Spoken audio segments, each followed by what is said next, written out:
What's up guys, Alex from FIFA Scouting Tips here, and welcome to Season 3, Episode 10 of Pompey Youth Stars.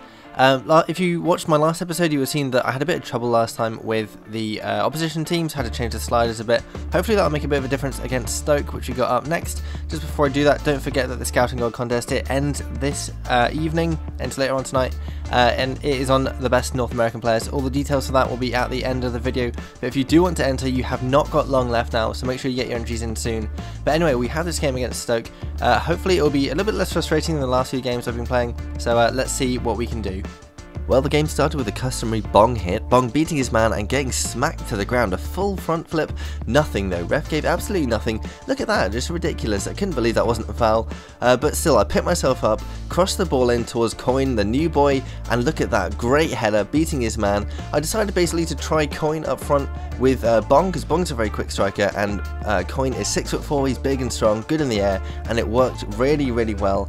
Just winning that header with ease. Begovic should have done a lot better in goal. He just basically watched it go over his head. Still, I was not going to complain. That was Coin's first goal in the Premier League. He's just 16, he's a new boy in the team, and hopefully he's going to keep going. But then a real piece of luck for Stoke. Fantastic finish, to be fair, from outside the box. But if you check out the replay, the ball basically just bounced off Corey's foot. I really felt like he should have intercepted that. Really kind of frustrating.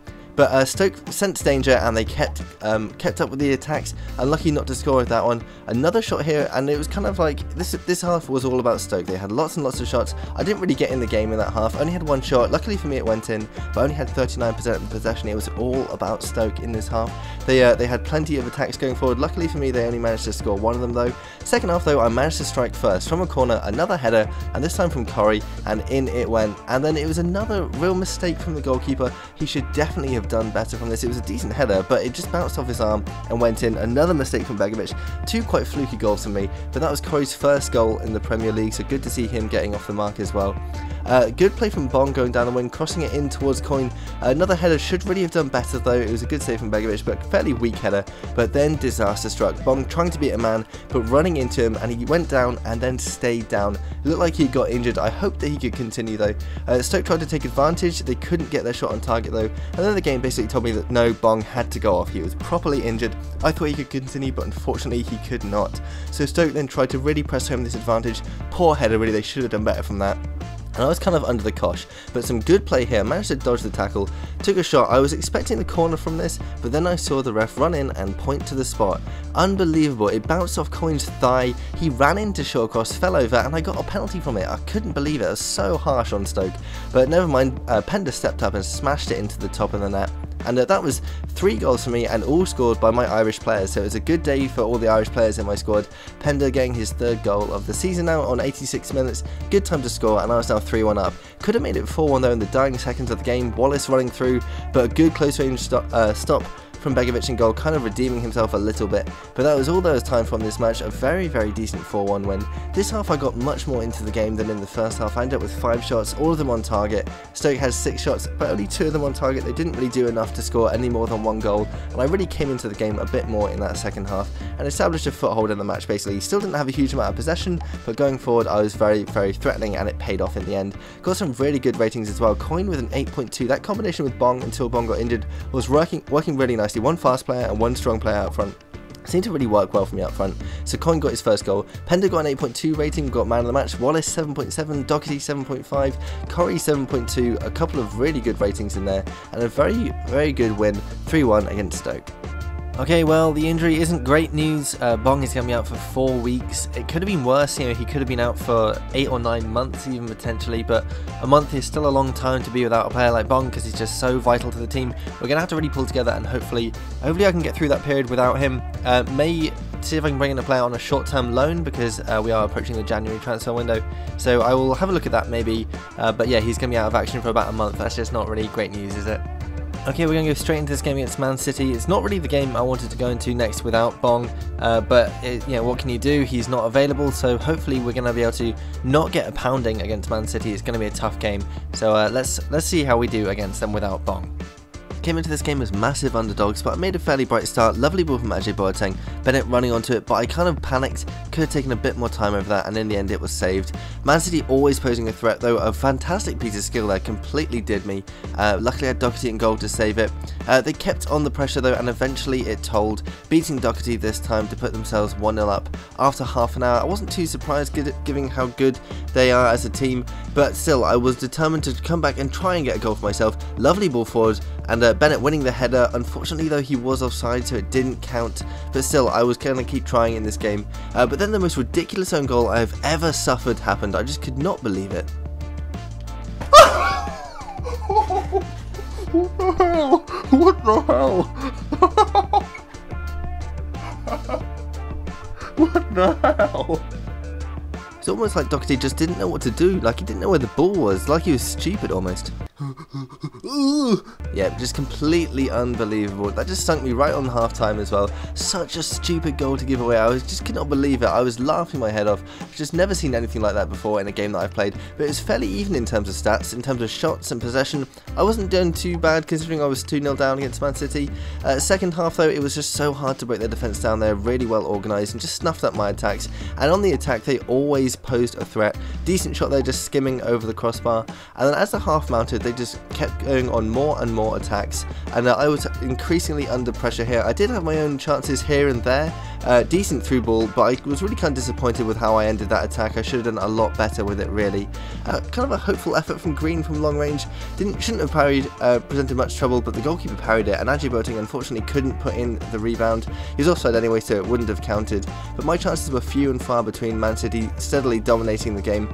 Great block there from Knight, I think it was, but they came back with another attack straight away. Luckily Doherty parrying this one. I really had my back to the wall near the end of the game, but I managed to hold on, if you will. It was only 2-0 at the end of the game, which isn't too bad against Man City, I guess, considering I was massive underdogs. And in terms of the shots and shots on target, both fairly even. I wasn't dominated in terms of possession either. It was just when Man City came forward that was when they really posed a threat. And that absolutely stupid own goal just really sunk me right on half time as well, and I think I might end up submitting it as some sort of YouTube compilation of stupid own goals. It was just so out of this world. I couldn't believe it when it happened. In terms of ratings though, no one did that well, mainly because we did lose, we didn't do enough really to get even a draw, but I wasn't expecting much out of that game considering the strength of Man City and my my relative lack of strength in the face of them. It's not too surprising that no one got that good a rating. So we ended up losing 2-0 against Man City. Didn't really do enough to get a win or a draw, so it was a pretty fair result, I think. Okay, so we have this scouting report from Schumacher in England, and we have Adam Ashby after 2 months, now up to 69 to 87 potential right midfielder. Looking pretty decent, I think. Probably going to be mid to late 70s potential. I think I want to do it for one more month just to see, to be absolutely sure on this player. Then Chris Mellis, 54 to 74 potential, definitely not.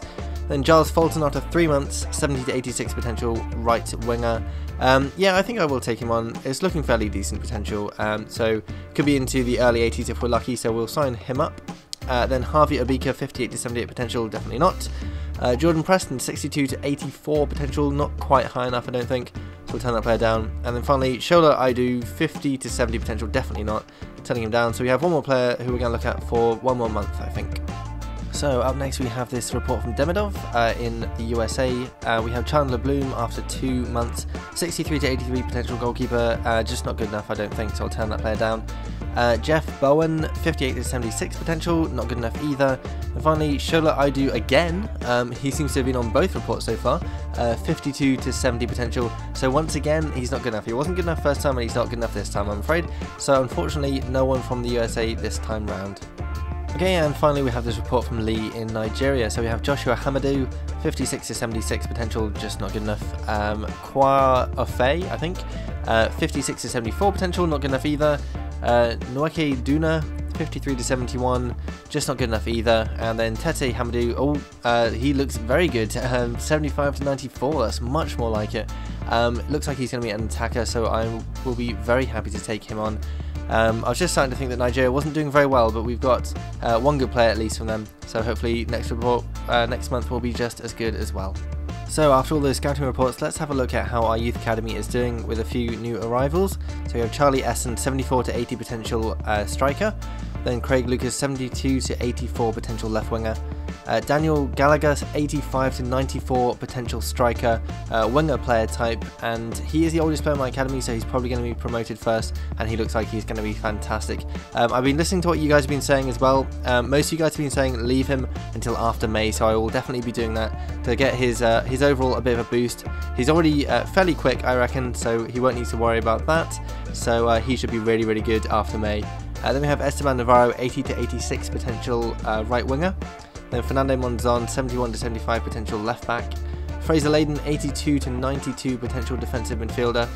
Giles Fulton, new player, 70 to 86 potential right winger. Just scouted him this month. Then John Mahoney 69 to 77 potential left winger. Juan Torres 74 to 80 potential right back. Then Martin DeWitt 73 to 79 potential central midfielder. Robin Brzezinski 72 to 90. We're still not really sure what position he is. He hasn't narrowed down yet, so I have to wait and see it a bit longer for him, I think.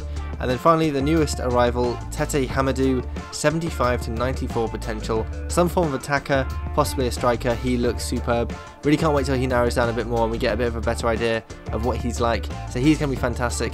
So if there are any players in this youth academy that you reckon I should promote soon, apart from Daniel Gallagher, let me know in the comments. And anyone you think I should leave for a bit longer, let me know that as well. And also anyone you think I should reject from the academy, because it's filling up. It's not like it's nearly full yet, but we're getting quite a few players in here. So if there's anyone you think I should release, let me know that as well.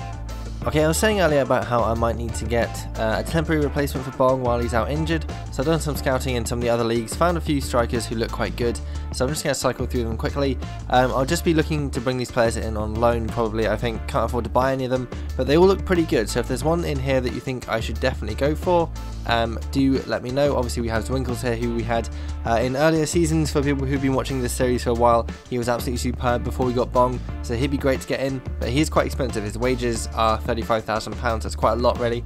The others are cheaper in terms of wages, so if there is one you want me to get, let me know in the comments below, and I'll look into getting that maybe in the next episode when we get into the January transfer window. Up next we have this game against Chelsea, but I have run out of time unfortunately, so I'll leave that for the next episode. I do feel like these sliders are perhaps coming together now. I know I seem to say this every episode, but it does feel like they're a little bit more realistic. Apart from that absolutely ridiculous own goal that Doherty scored, couldn't really believe that happened. But other than that, I think the results they're not too bad at the moment. But as usual, any suggestions you've got, please do let me know in the comments below. Don't forget, like I said earlier in this episode, the Scouting Goal contest ends in a few hours time, ends at midnight GMT, British Summer Time, sorry. That is on North American players this month, age 18 or under, so if you found a really good player in USA, Mexico or Canada, make sure you take a picture when they are in the academy or just after they've been promoted. Make sure, as usual, there is no stat growth, just keeps it fair for everybody basically. You can send that picture to @FIFA Scouting on Twitter using the hashtag ScoutingGod, or you can send it to facebook.com/FIFA Scouting Tips, or leave a link to the image in the comments below, or you can send it to FIFAScoutingTips.com. Like I said, there's just a couple of hours left on that one, so if you do want to enter, make sure you hurry up and do that soon. As always, there's a link to the survey which I've been running recently in the description. That's your chance basically to tell me what you want me to do next on this YouTube channel or on FIFAScoutingTips.com. And if there's anything you don't want me to do as well, just basically any feedback you've got, it will just take a few seconds of your time to fill that out, and it'll be really, really useful for me to see the sort of direction that you guys want me to go in with all this stuff that I'm doing. So make sure you fill that out if you've got a chance. Leave a like as well if you've enjoyed this video, and thanks for watching. This was the highlight of it all really. My players jumping on each other's toes practically, and then passing it into someone's heels who just didn't even care, didn't even notice the